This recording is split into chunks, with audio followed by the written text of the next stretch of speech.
cliché à clarifier, parce que nous constatons qu'à travers les discours, et même les questions de droits humains qui sont évoquées, il y a des plans stratégiques d'assassinat de nos dirigeants qui sont en vue. Et quand je parle de plans stratégiques d'assassinat des dirigeants, il faut que mes propos soient précis, afin qu'on puisse comprendre. Des moments où on parle de démocratie, il faut que les pays de l'AES retournent à la démocratie. Il faut qu'ils retournent à des élections.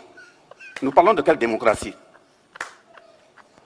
Le point d'interrogation mérite d'être posé dans la mesure où, depuis les années 1960 à 2022, si je prends le cas du Burkina Faso, nous avons été dirigés par des démocrates implantés, installés par des gens assis de l'autre côté des océans.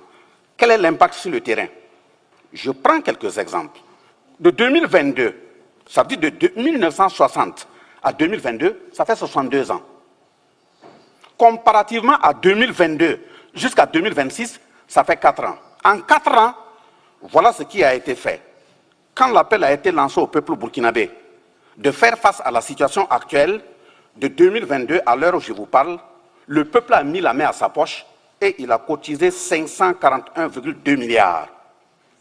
Le peuple dont on dit qu'il est martyrisé là, il a cotisé 541,2 milliards pour faire face à la situation actuelle. Ça n'a jamais existé dans notre pays. Donc quand on parle de peuple martyrisé, c'est de quel peuple? Deuxième exemple que je prends.